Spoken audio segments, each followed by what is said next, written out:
বউ আমার কথা শুনে না গো, বউ আমার কথা শুনে না।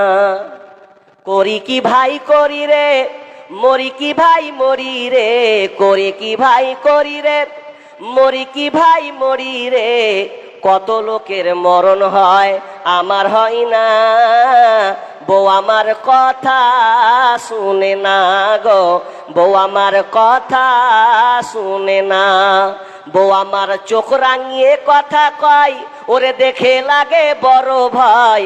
বউ আমার চোখ রাঙিয়ে কথা কয়, দেখে লাগে বড় ভয়। বিয়ের পরে এত জ্বালা প্রাণে সহে না, বউ আমার কথা শুনে না গো, বিবি আমার কথা শুনে না। আফসোসের সঙ্গে সে গাইছে, অথচ বিশ্বনবী বলেছেন, হে যুবকদের দলেরা, তুমি যখন বিবাহ করবে তো বিয়ে করার সবাই তুমি দেখে নাও, যাচাই বাছাই করে নাও, তুমি ওই মেয়েটা দিনদারিতা মেয়ে আছে কিনা, আল্লাহওয়ালি মেয়ে আছে কিনা, ওই মেয়েটাকে তুমি আগে নির্বাচন করে তুমি বাড়ি নিয়ে আস। আমরা তো ভালো মেয়ে খুঁজি না, মেয়েটা দেখতে সুন্দরী হলি হলো, ওর চুল কতখানি লম্বা আছে হলি হলো, ওর ফিগার কেমন এগুলো আমরা দেখছি, একটু স্কুলে পড়া আছে কিনা দেখছি, কিন্তু একবারও বলি না মেয়েটা পর্দা করে কিনা, মেয়েটা কোরআন পড়তে পারে কিনা, মেয়েটা নামাজ পড়ে কিনা, এ দেখে তো নির্বাচন করা হয় না। তো তুমি ভুল জায়গায় হাত দিলে তো তোমার বউ তোমার উপরে বড় বড় চোখ করে আঙুল দিবেই তো। জি, ওই জন্য আমি একটা উদাহরণ দিই সব জায়গাতে, যারা ওই বাজারে মাংস কিনতে যায় বা মাংস কিনতে যে ওই কসাইওয়ালাকে বলে যে ভাই পয়সা দিব ঠিকই, তো মাংস লিব তোর হাড্ডি লিব না, ভালো মাংস দে। আবার দেখবেন ওই লোকটাই যখন বাড়িতে আসবে আর বিবি যখন ওকে মাংস দিবে রান্না যে খাওজি, তখন আবার বিবিকে বলে খবরদার হাড় গালা দেখে দেখে দিবি, হাড্ডি দেখে দিবি, ভাল সাবধানে দিবি। ওই দোকানদারকে কি বলেছে যে হাড্ডি দিবি না মাংস দিবি, আর বাড়তে বলছে ভালো ভালো হাড্ডি গালা বেছে দিস। দোকানে এক আর বাড়তে করছে এক। তো ঠিক হালা তুমি বলছো যে আমার বউ কথা শুনে না, আমার মতন চলে না। একটা লোক বলছে যে আমি আমার বহুকে চালাবো, ঘুরিয়ে হার বহু আমাকে চালেছে, কি করব? এখন খাও ঠেলার বাড়ি। আর সমাজ তো এরকম হয়ে গেছে, তুমি তো ভালো মেয়ে নির্বাচন করনি, এই জন্য তোমার সংসারটা এখন খান খান হয়ে গেছে। মা বোন, তাহলে এবার তো প্রশ্ন জাগবে, তাহলে ভালো মেয়ে হতে গেলে আমার কি কি দরকার, কি গুণ লাগবে? জি, একজন সাহাবী এসে আল্লাহ রসুলকে বলছেন, আল্লাহ রসুল আইয়ুন নিসাই খায়র, কোন মেয়েটা উত্তম, কোন মেয়েটা ভালো? বিশ্বনবী আপনি আমাদেরকে ভালো মেয়ের গুণ ডেফিনেশন বর্ণনা করে দেন, কোন মেয়েটা ভালো ওই মেয়ের গুণখানা আমাদের কাছে বর্ণনা করুন। তখন বিশ্বনবী বললেন, যখন এই মহিলার কাছে এই তিনখানা গুণ থাকবে ওই মেয়েটা হলো ভালো। ভালো করে কান লাগাবেন। বিশ্বনবী বলছেন, ক্বালা, তিনি বলছেন, আল্লাতী তাসুররুহু ইযা নাযারা, আল্লাতী তাসুররুহু ইযা নাযারা। এক নম্বর ভালো মেয়ের গুণ হলো যখন স্বামী বিবির দিকে এক নজরে এক চান্সে যখন তাকাবে সঙ্গে সঙ্গে স্বামী আনন্দ পাবে। মা বোনেরা ভালো করে শুনুন, আবার কথা, আল্লাহ রাসূলের কথা, আল্লাতী তাসুররুহু ইযা নাযারা, যখন স্বামী স্ত্রীর দিকে তাকাবে এক চান্সে স্বামী খুশি হয়ে যাবে। তার মানে আপনার মুখের পানে দেখে আপনি সঙ্গে সঙ্গে আপনি স্বামীকে খুশি করে দেবেন। আপনার চেহারাখানটা দেখে যত সঙ্গে সঙ্গে স্বামী খুশি হয়ে যায়। বলুন, আপনি আপনার স্বামীকে এক চান্সে আপনি খুশি করতে পেরেছেন? হাদিসটাকে পেন্ডিং এ রাখছি, আয়াতটা ছুটে গেছে, এতক্ষণে মনে পড়লো। কি আয়াতটা? সূরা নিসার 34 নম্বর আয়াতে যেটা পড়ছিলাম, কি ফাসসালিহাতু কানিতাতুন হাফিজাতুন লিল গায়বি বিমা হাফিজাল্লাহ। আল্লাহ রাব্বুল আলামিন এখানে মেয়ের গুণ তিন রকম বর্ণনা করেছেন। ভালো মহিলার কোয়ালিটি, কোন ভালো মহিলা, এখানে আল্লাহ সুবহানাহু ওয়া তাআলা 3 ধরনের বর্ণনা করেছেন। ফাসসালিহা, ওই নারী, যেই নারীটা ফাসসালিহা অর্থাৎ সতী নারী হবে, আল্লাহ তাআলা বলছেন ওই মেয়েটা ভালো গুণ ডেফারেশন হলো ফাসসালিহা, মেয়েটা হবে সালেহ সতী নারী। সতী নারী কাকে বলা হয়? নেক নারী কাকে বলা হয়?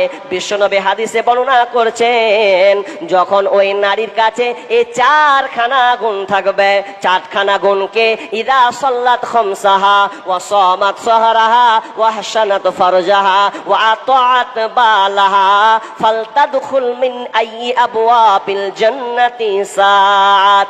বিশ্বনবী বলেছেন ওই মেয়েটা সালেহ হবে, ফাসসালিহা নারী হবে, যেই মহিলার কাছে এই 4খানা গুণ থাকবে। ও গো মাতা, ও গো খালা, ও গো আমার বোন, তোমাদের কিছু কথা বলি শোনো দে আমন। যেই নারী পাঞ্চেগানা নামাজে পড়িবে, রমজানের রোজা কভু নাহি ছাড়িবে, নিজের ইজ্জতের রাখিবে খেয়াল, স্বামীর সেবা করে যাবে বাঁচতে যত কাল, তার জন্য জান্নাতের দ্বার খোলা রবে, যেথা দিয়ে ইচ্ছা বুঝি জান্নাত চলে যাবে। আরো কিছু কথা বলি ভালোবাসা বন, পুরুষের জন্য নারী অমূল্য রতন। দুনিয়াতে যত ধন পুরুষের আছে, তার চেয়ে অমূল্য ধন নারী তার কাছে। তবে সেই নারী নেক হওয়া চাই, ইহ পরকাল তার হয় সুখময়। দুনিয়াতে চলা যত কষা জুতা পরা যত কষ্টকর, তার চেয়ে বেশি কষ্ট বদ নারী যার। এই জন্য বিশ্বনবী বললেন যেই নারীর কাছে 4খানা গুণ থাকবে, ইদা সাল্লাত খামসাহা, 5 ওয়াক্তের নামাজের পাবন্দ হবে। 1 নম্বর জান্নাতি মহিলার গুণ, জান্নাতি মেয়ের গুণ হলো সব সময় প্রতিদিন দৈনন্দিন সে 5 ওয়াক্ত নামাজ পড়বে, কোনোদিন সে নামাজকে প্রত্যাহার করবে না, ছেড়ে দেবে না।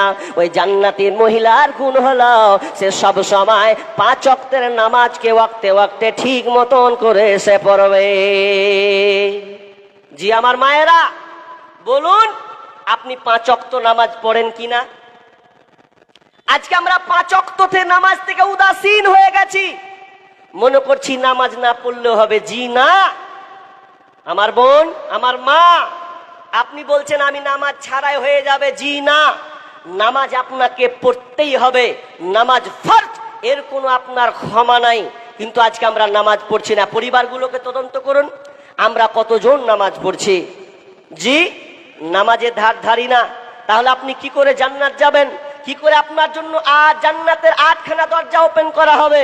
কিন্তু জান্নাতের 8খানা দরজা ওই নারীদের জন্য উন্মুক্ত করা হবে যেই নারীরা এই 4খানা কাজ সঠিকভাবে পালন করবে।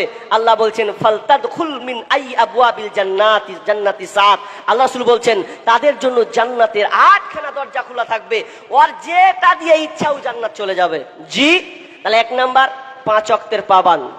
নাম্বার 2 ওয়াসামাত সাহারাহা, রমজান মাসে রোজা পালন করবে। রমজান মাসে এদিক দিয়ে মা কিন্তু খুব সেরা, আমার বোনেরা একদিক দিয়ে সেরা, কারণ সাহারি রান্না করতে হবে, ইফতার তৈরি করতে হবে, এদিকে তাদের মনোযোগে ঠিক আছে। ঠিক আছে। 2 নাম্বার ইদা সাল্লাত খামসাহা ওয়া সামাত সাহরাহা ওয়া হাসানাত ফারজাহা, এবং 3 নাম্বার গুণ হলো তারা লজ্জা স্থানের হেফাজত করবে। 3 নাম্বার গুণ, তারা লজ্জা স্থানের হেফাজত করবে। যদি ওই নারী লজ্জা স্থানের হেফাজত করে তাহলে ওই মহিলাটা হলো জান্নাতি। কিন্তু আজকে বর্তমানে এত কঠিন হয়ে গেছে লজ্জা স্থানের হেফাজত করা। আজকে বর্তমানে নারীকুল, আমরা লজ্জা স্থানের হেফাজত ঠিক মতন করতে পারি না। বলে মৌলী সাহেব কেমন করে? তাহলে আপনাকে বলি, আপনি যে মোবাইল ব্যবহার করছেন, ওই মোবাইলে আপনাকে কত রঙের পুরুষ আপনাকে কল করে, আপনি কথা বলতে মাতোয়ারা হয়ে যাচ্ছেন। কথা বলছেন, কখনো বহনু, কখনো দুলাভাই, কখনো দেওর আপনি 10 মিনিট 20 মিনিট 15 মিনিট কথা বলতেই আছেন, সময়কে আপনি অতিবাহিত করতেই আছেন। আপনি বলুন, আপনি এটা লজ্জাস্থানের হেফাজত করলেন? লজ্জাস্থানের হেফাজত বলতে কি? আপনি আপনার সরামগাকে এমন ভাবে হেফাজত রাখবেন পর পুরুষ থেকে, একমাত্র হক দাবিদার আপনার স্বামী। কিন্তু আজকে আমরা কোথায় চলে গেছি? আজকে মোবাইলে নারীদেরকে এমন ভাবে বেকায়দায় ফেলে দিয়েছে। মোবাইল যে আমরা বিভিন্ন ধরনের গান বাজনা, সিরিয়াল, সিনেমা এমন কিছু দেখছি যে বলার কথা নয়। এমন কি দেওর ভাসুরের সঙ্গে সময় পেলে টিপিস টিপিস করে গল্প, 1 ঘন্টা 2 ঘন্টা গল্প করছে, স্বামীর প্রতি কোনো গুরুত্ব দিই না। অনেক স্বামী বিদেশ যায় কার জন্য? আপনার জন্য, সংসারকে ঠিক মতন চালাবার জন্য। আপনাকে বাড়ির দায়িত্ব দিয়েছে, বাইরে চলে যায়। অনেক নারী কি করে? স্বামীকে ধোকা পর্যন্ত দিছে। বলছে কেমন আছো? ভালো আছি। কি করছিলা? বলছে কাজ করছিল। ঘোড়া ডিম করছিল, কাজ করছিল না। এই পর পুরুষের সঙ্গে কার সঙ্গে ফোনে কথা বলছে। আজকে অনেক মেয়েরা মোবাইলের কারণে কি করছে? স্বামীকে ধোকা দিচ্ছে এবং তারা স্বামীকে ছেড়ে দিয়ে আবার প্রেমিকদের হাত ধরে শুদ্ধে পালেছে। অবাক লাগে, 2 ছেলের মা 3 ছেলের মা শুদ্ধাই পালিয়েছে। পালাই না? আপনার এলাকায় হয়তো পালাই না ভালো বলে, কিন্তু আজকে সোশ্যাল মিডিয়ার যুগে আপনি দেখুন, আজকে অনেক নারীরা স্বামীকে ধোকা দিয়ে পর পুরুষের সঙ্গে লোকালয়ে গল্প করে এবং গল্প করতে করতে এক পর্যায়ে ছেলের কথা ভুলে যায়, সংসারের কথা ভুলে গিয়ে প্রেমিকের হাত ধরে পালায়। জি কেন? ওই মোবাইলের ভাইরাসটা হয়ে গেছে। হাই রে হাই, ভাই রে ভাই, এ কেমন যুগ এসেছে। স্বামী সন্তান পর করে মোবাইল আপন করেছে, স্বামী সন্তান পর করে মোবাইল আপন করেছে। হাই রে হাই, ভাই রে ভাই, এ কেমন যুগ এসেছে। আজকে মিস কল, কালকে ডাইরেক্ট, পরশুতে পরিচয়, চতুর্থ দিন আপা বলে খাড়া হয় দরজায়। স্বামী জিজ্ঞেস করলে বলে আত্মীয় এসেছে। হাই রে হাই, ভাই রে ভাই, এ কেমন যুগ এসেছে। এই মোবাইলে যোগাযোগ করে 3 সন্তানের ওই মা, এই মোবাইলে যোগাযোগ করে 3 সন্তানের ওই মা। নতুন সংসার করব বলে হয়ে যায় দিবানা। এই মোবাইলে যোগাযোগ করে 4 সন্তানের ওই মা। নতুন সংসার করব বলে হয়ে যায় দিবানা। এই মোবাইল কারো চলছে আবার, এই মোবাইল কারো চলছে আবার, কারো আবার জ্বলছে। হাই রে হাই, ভাই রে ভাই, এ কেমন যুগ এসেছে। হাই রে হাই, ভাই রে ভাই, এ কেমন যুগ এসেছে।